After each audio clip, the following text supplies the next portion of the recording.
In this episode, we're going to talk about 7 morning mistakes sabotaging your weight loss efforts after 50. You can listen to this if you're in your 40s, your 50s, your 60s, but talking specifically about our 50s because me recording this, I'm 53, and I've noticed a lot of things shift in our aging in those years. And fat loss, being an expertise of mine, has really shifted, and morning routine has gotten more and more important. Now, you don't have to worry. I'm not going to go into all these crazy biohack habits you got to do, expensive pieces of equipment to do this perfect looking morning routine. I want to talk about small shifts that we can do and things that are actually sabotaging our life right now. These are easy things to change. And so let's dive in. Now, before we really dive into this episode, if you are new to my YouTube channel here, make sure you hit that subscribe button if you are watching on YouTube.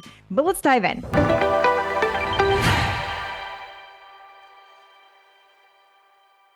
So I want to talk about specific things to morning routine. And I want to first give you a little backstory on this. I've been teaching and helping women with fat loss for many, many years. And my signature program, Total Body Thrive Midlife Edition, which opens twice a year. We have another one coming up here in January. It's built on 3 principles that really tie into what we're going to talk about today. So everything I teach when it comes to fat loss is based around 3 pillars: decide, vision, and action. I want to explain a little bit more about what that means. Decide means anytime we are changing something in our life, we want to achieve different health results. We want to accomplish fat loss. We want to be in a healthier body. We want to change our lab numbers, whatever, or any goal for that matter. The first step to that is always going to be making a decision. It's stepping into the idea of, I've decided that this is going to be a real possibility for me. Now, why is that important to bring up? Because we come with a lot of backstory to why we are not a certain weight and not a certain health, why our labs are a mess. We come with the story of it's my genetics, or it's the way it's always been, or I've tried everything, or these things don't work for me, or it's a lot of stories, or I have this diagnosis. All those things might be real, but without that first starting ground point of I've decided to make a change, or I've decided I'm going to be healthy, or I've decided things are going to get better, it's very hard to build on that. So I wanted to point that out first. The next pillar I talk a lot about is vision, and that's operating from what we want, not what is.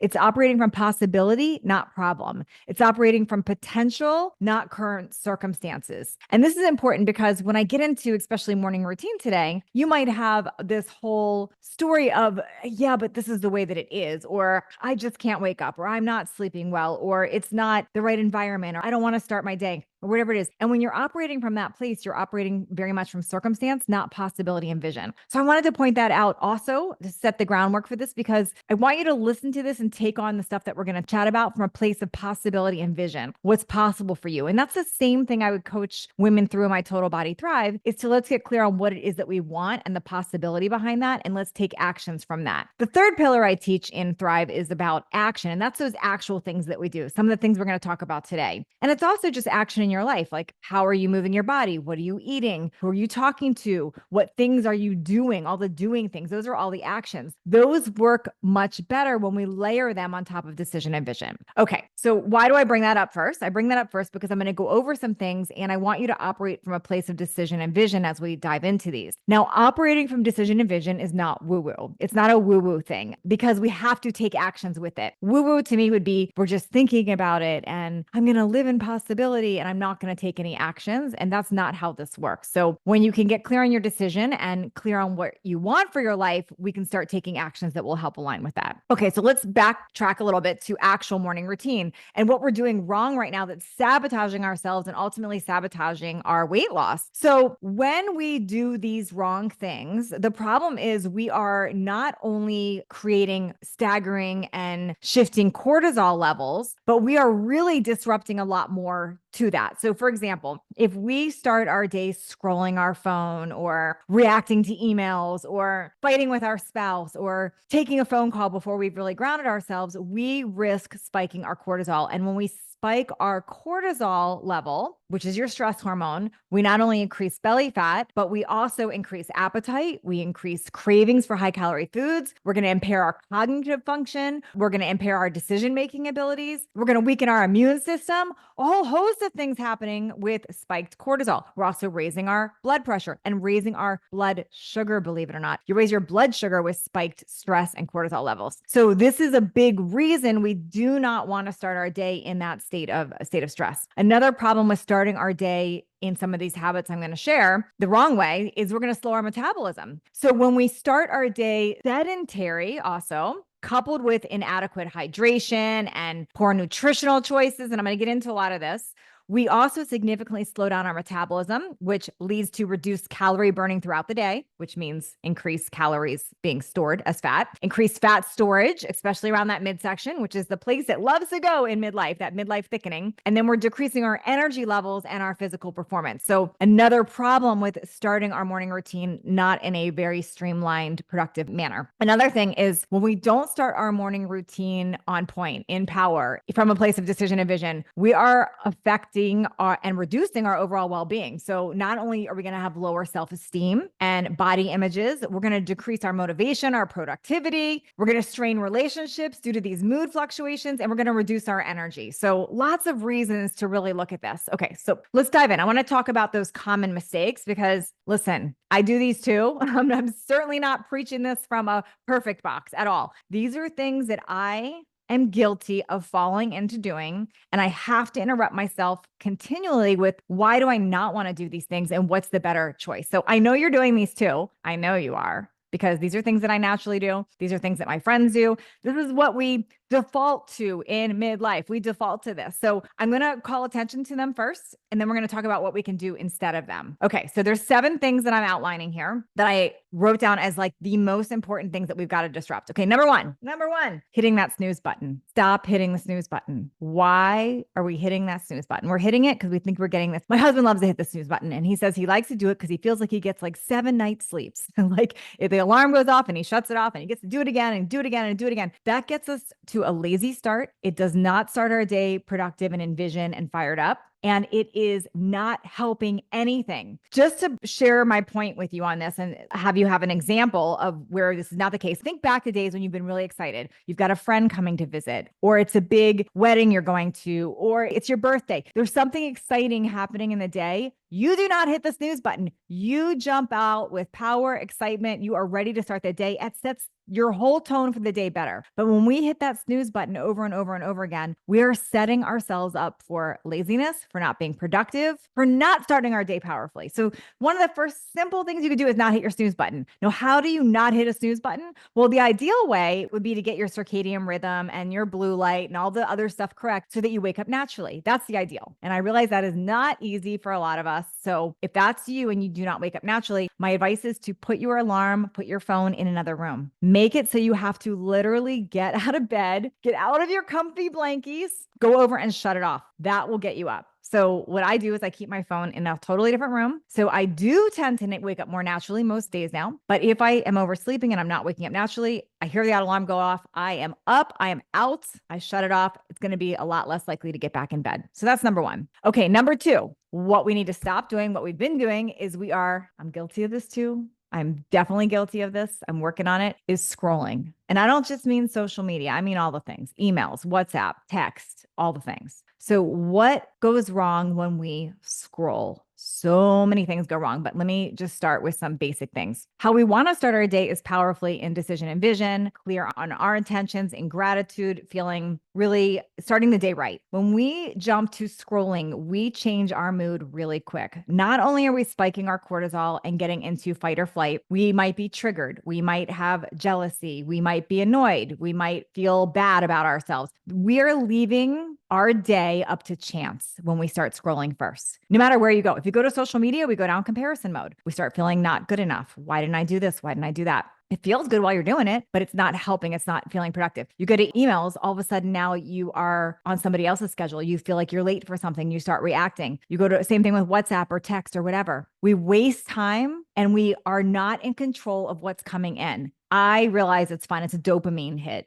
I like doing it too. Look, there is nothing better than you wake up and you grab your phone and you're scrolling and you're shopping and you're you're doing all the things, right? But it is not helping anything. It is one of the worst things that you can do. So what do you do instead of scrolling? Well, if you can force yourself not to scroll, amazing. For me, that's not really an option. So I have to give myself a tiny bit of a fix and then I'll put it away. So what I do is I have timers on my phone. So I have a timer of how much time I can actually look at something and I'm very aware of that. So it forces me to only be able to look at it for a few amount of minutes and then I'm done and I move on to the next. Maybe that's an option for you. If that's not an option for you, then it's having it in airplane mode. It's having it shut off. It's not even having it on your phone. One thing I've done is I've removed email from my phone. You can always add it back as you need it, but I remove it. That forces me to go look at my computer for an email versus just reacting on it there. You could also turn notifications off. It's another way. But when we're scrolling, it might feel good in the moment. It is certainly not helping us. I know this is not new news to you. I just wanted to point it out because what you might not be connecting is that scrolling is not only messing up our productivity for the day,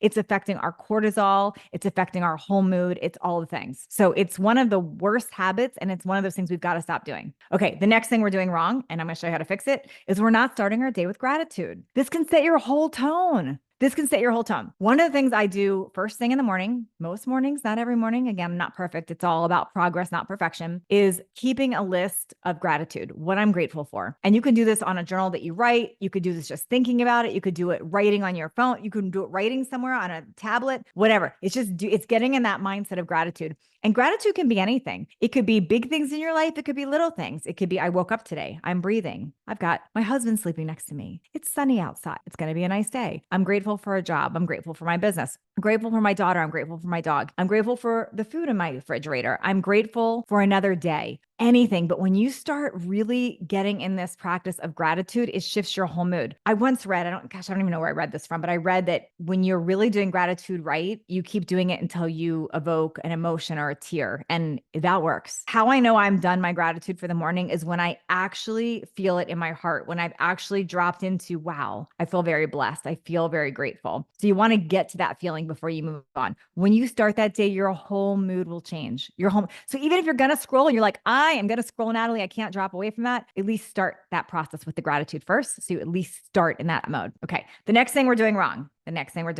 is we are not having our first meal be rich in protein. Let me explain. Okay. Some of you are fasting in the morning. That's great. I'm all for it. But your first meal, whenever that is, whatever time that is, needs to be rich in protein. When we start our day with a high carbohydrate meal, like cereal, like bagels, like, all the carbs, anything high carb, just banana and oatmeal, Cheerios and milk, whatever. When you start with a high carb meal, you are spiking your glucose, you're spiking your insulin, you're spiking your blood sugar, which then gets countered by insulin. You then have a crash. You are spiking your blood sugar too high, which is going to create a crash. It's going to make you hungrier. It's going to affect your mood all day long. It's going to also affect your metabolism. It starts an entire chain of reactions by having that high carbohydrate meal that is not going to be good for you. When you start with high carbs and you are hungrier a couple hours later, the reason why is your body starts secreting insulin to counter it. Now you are hungrier. You're looking for more sugar. Your body gets used to burning sugar to keep your energy up. So you constantly feel hungry. So when you're starting with what you think is healthy, oatmeal, banana,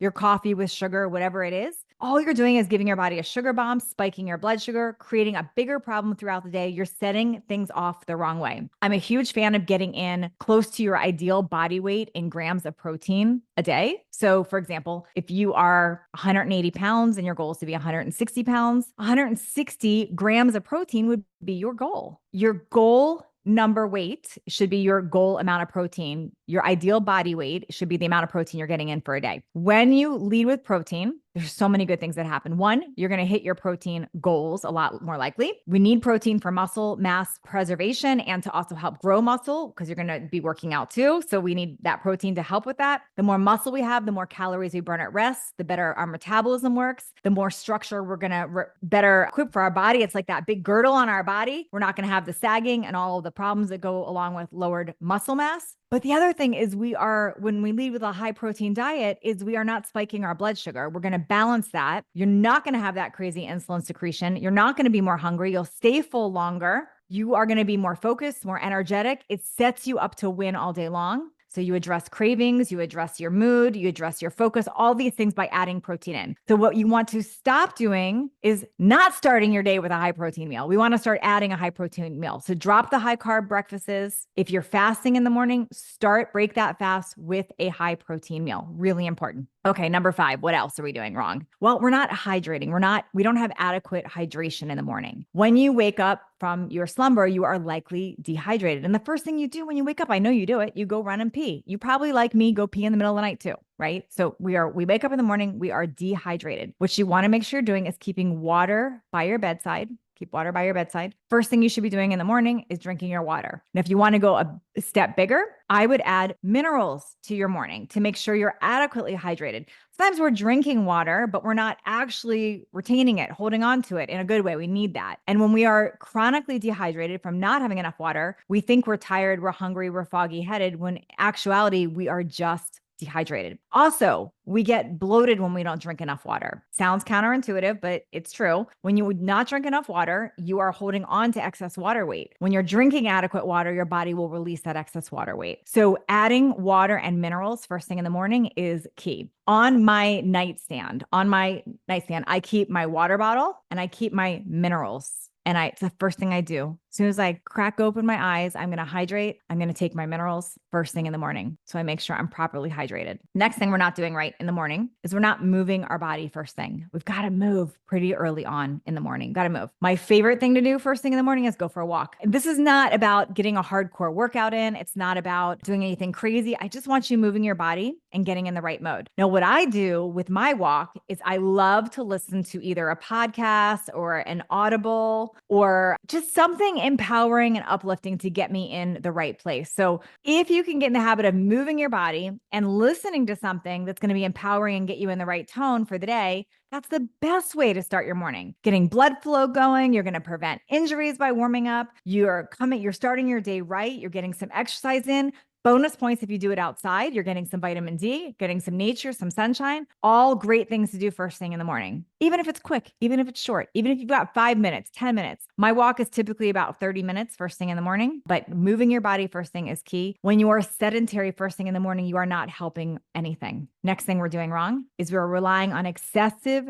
caffeine consumption to get us going. I know you're scared. You don't want me to take away your coffee. I'm not going to take away your coffee. I just don't want you depending on it. Why? Well, when we are balanced and healthy, we shouldn't need the caffeine. We shouldn't need it. And if you do need it, it's because our body is not creating what we need to be focused, energetic, and healthy. So we're using that caffeine as a substitute. I'm not against caffeine, but here's what I want you to realize. When you have caffeine, if you don't believe me, you can test this yourself. If you wear a continual glucose monitor or you do a finger prick test, when you add caffeine, even if there's no sugar, you are spiking your cortisol and spiking your blood sugar. Spiked blood sugar is not good for us. We're creating other health issues by spiking our blood sugar. You're spiking your cortisol, which affects your appetite, which affects belly fat. You are affecting your adrenals, which is a whole nother problem. So what do we do to instead? Well, if you must have that caffeine in the morning, I'm going to encourage you to wait a couple hours. Yeah, I said it. Why?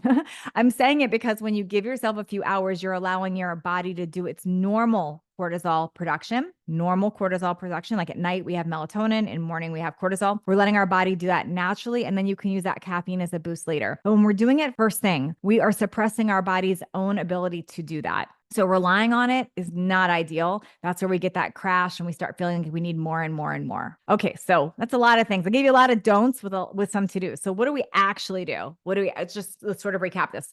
First thing in the morning, no snooze. Put your phone in the other room, no snooze. Gratitude. Can I have gratitude? Do I need to think about it, write about it? What do I need to do to have serious gratitude? Next, I'm not going to scroll. You're not going to scroll. What do you do instead? You're going to get up, start with gratitude, maybe have your protein-rich meal, or go start moving your body with your walk. Go do your walk. If you are in habit of scrolling, doing that, reacting, replace it with something like a journal. Grab a journal and just write, your intentions, your vision. I talked earlier about deciding in your vision. Remind yourself what that vision is. Get clear on that. Don't rely on caffeine first thing in the morning, and make sure you're hydrating and having minerals. So you don't have to do any kind of crazy picture perfect morning routine. It's about these minor tweaks to get things going for you. You've got this. All right. I hope this was helpful today. If for those of you that want more on this, you want to go deeper on this topic, just stay tuned and watch because Total Body Thrive gets launched again in January. We'll have an opening for that. I'll be sharing all about that. And this is where I go way deeper into more than just the habits, but a lot of the why we're gaining weight as we age and these shifts that we can do like morning routine to start adjusting this and really mastering this for good. All right. I also have a free guide for you below if you want to check out the link below. If you're watching this on YouTube, it's in the link below. But I want you to go ahead and download my free age optimizer guide because in there I talk a lot more about this and some tools that I use to help with all of this. Thank you. Talk to you soon.